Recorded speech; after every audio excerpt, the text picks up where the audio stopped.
हैदराबादच्या गॅझेटियरची लगेच तात्काळ अंमलबजावणी आत्ता करायले. मान्य आहे का पोरांनो? तासभरात ते आपल्याला JR द्यायलेत. दुसरा मुद्दा ऐका आता. दुसरा मुद्दा थांबा ना.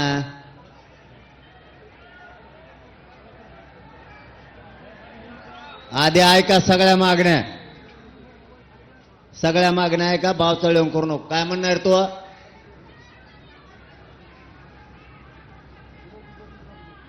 काय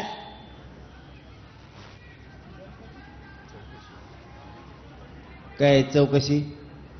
तू काय बधीर झालेला आहे का? काय तुला आरक्षणाचं देणं घेणं? काय चौकशी करतो? ईडी लागली की तो आहे माग? आणि मग आता काय म्हणलं? तू का सडेल डोक्याचा आहे का काय का? तुला JR कळतं का? JR कुठून आणलं रे? कुठून लय? तुला JR कळतो का? क्रमांक 1 हैदराबादचं गॅझेटियरची लगेच आत्ता JR काढून अंमलबजावणी करायला. माया पुढं सगळे अभ्यासक आहेत, त्यांच्या होकाराला हो देऊ नये. बरोबर का? 1 2 सातारा संस्थांची पण JR काढायले. फक्त एक 15 दिवस त्यांचं म्हणणं आहे. त्याच्यातल्या काही त्रुटी आणि ते बरीच किचकट आऊंचं संस्थांचं आहे. 1 महिन्यात सगळं करून देतो. त्याची विखे साहेबांनी बाबाराजे साहेबांनी जबाबदारी घेतली. राजेचा शब्द म्हणजे अंमलबजावणी. नसता मग राजेचं आपलं भांडण होणार बरं का? मावळेत नाही, मावळ्यांना भांडायचं. कोणी भांडायचं मग? अरे त्यांना बाबाराजे म्हणतात राव. लय आमचं जुनं आपण तुम्हाला दादू म्हणतात. दादू हे असं असतं. ते लाडाचं नाव असतं. छत्रपतींना शोभा लाडाचं नाव असतं. मराठ्यांचं आणि देशातल्या हिंदूचं लाडाचं नाव बाबाजी राजेसाहेब. राजेसाहेब चुकत नाही ना काही? असं असेल तर नाही तर मग मला शिवेंद्रराजे साहेब म्हणाल. कारण तिथल्या लोकांनी आम्हाला जनरल सांगितलं होतं आसपासच्या शहरातल्या की बाबाराजे साहेबांना लाडाने राजेसाहेब बाबाराजे साहेब म्हणते. मग आम्हाला जरा लाडाचं नाव घ्यायची सवय खेड्यातल्या पोरायला. दुसरं काय? ती पण गॅजेटची 1 महिना राजेसाहेबांनी शब्द दिला म्हणल्यावर ती सुद्धा आजच अंमलबजावणी झाल्यात जमा आहे. ते सुद्धा टेन्शन घ्यायची गरज नाही. राहिला केसेसचा विषय. केसेस मागे घ्यायला लागले. त्याचा पण JRच काढायले ना? त्याचा पण JR काढायलेत. हा पहिल्यांदा लेखी देत होते आपल्याला. ते आता JR काढायले. प्रत्येकाचा JR काढा. एक हा सगळ्याचा JR जमन ना? जमन ना? मला वाटतं हे 2 गॅझेटियरचे वेगळे गाव राजे साहेब. हा नाही नाही गॅझेटियरचे काय करा वेगळे वेगळे. त्याला काय प्रोसिजर किती लागणार?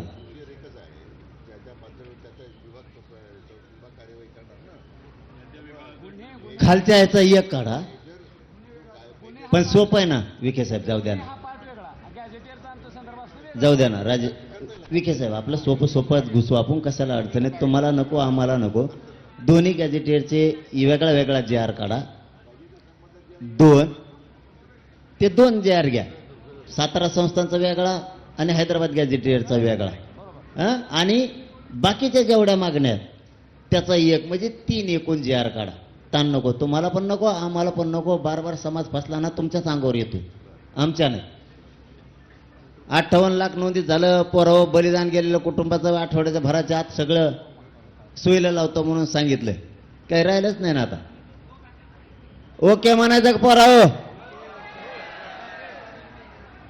काय करायचं? 1 तासाने निर्णय घेऊ आपण. JR आल्यावर आपण आता हो म्हणायचं आणि ते JRच नाही आणलात मग काय करायचं?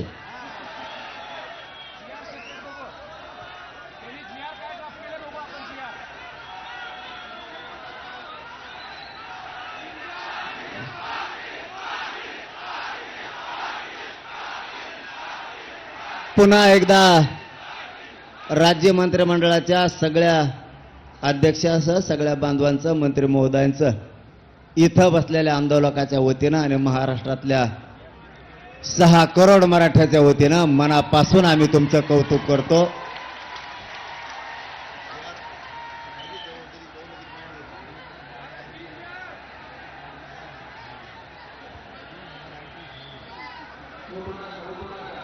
ए शांत बसा ना. तुम्हाला झाल्यासारखं वाटतं का? शांत लढाई शिका म्हणून सांगितलं ना तुम्हाला मी. आपल्याला कोणाला यश आलं नाही, आपल्याला इतकं गरिबाच्या पोराला यश आलेलं आहे. कुणी काही बदग सांगा ऐकायचं नाही. आता दुसरी गोष्ट विखे साहेब, पाटील साहेब, आमच्या पोरांनी एक तर आम्हाला मुंबईत रस्ते सापडत नाही, हे खरं आहे. कोणत्या गल्लीत घुसावून कुंकून जावा. तुमच्या आरटीओने 5-5 हजाराचे फाईन टाकल्यावर वावर तरी आहे का आमजवळ इकायला? सांगा बरं. आमजवळ खरंच आहे का? कोणत्या गल्लीत घडलं ते मध्ये इकडं झेड आहे.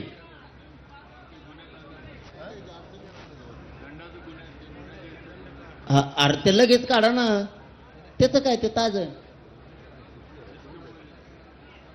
बर, जेवढ्यावर दंड झाले तर उदय सामंत साहेब म्हणले सगळे आम्ही मागं घेतो. दंड घेतलेले सगळे मागं घेतो आणि निर्णय.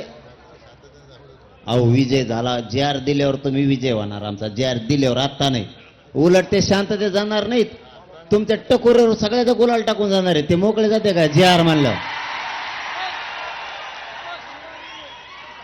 ते शांतता वेगळी. कोणची तुम्ही देत नाहीत. थांबा रे, तुम्ही देत नाहीत तर वरची ती रोष वेगळा. पण ज्या दिवशी तुम्ही अंमलबजावणी करून आम्हाला देणार आहेत, मराठवाडा सगळा आरक्षणात जातोय, आपला पश्चिम महाराष्ट्र आरक्षणात जातोय, त्यावेळेस आमचा आनंद गगनात होणार नाही. रुपया आम्ही गोळा करून आलेले लोक आहेत. आणि हे जाताना शांततेत जाणार, म्हणजे आनंद व्यक्त करीत जाणार. आधी तुमच्या सगळ्याच्या टकोरावर गोलाला टाकणार, मग जाणार. ते तसं जात नाही देव. आणि त्याला आनंद म्हणू आपण, त्याला आनंद म्हणू आपण. त्याला हुल्लडबाजी नाही म्हणता येणार, त्याला मुंबईला त्रास दिला म्हणता येणार. 9 वाजता तर तुम्हाला मुंबई खाली झालेली दिसत. 9 वाजता तर फक्त आत्ता. एकदा तुम्ही अंमलबजावणी आणि जे दिला की पोरं नाचत नाचत नाचत मुंबईच्या बाहेर गेले, तुम्हाला माहित नाही होणार. तुम्ही जर म्हणले थांब मुंबई, ते म्हणते नको मला जायचं गावाकडे. हे रिअल आहे. तुम्ही लवकर आता तुमचं पुन्हा एकदा मनापासून कौतुक. आम्हाला जे आणून द्या तातडीनं, अंमलबजावणी द्या. आम्ही सगळे पोरं सज्ज झालो तुमच्या सरकारच्या स्वागताला. आणखीन काय पाहिजे तुम्हाला? आता पोरांनो, मंत्री महोदयांना सन्मानाने वाटा लावा. पुन्हा ते वापस येते जी आर घेऊन, नाही तर इथंच बसून राहा. जी आर घेऊन या. काय तुम्हाला येईन जा जा.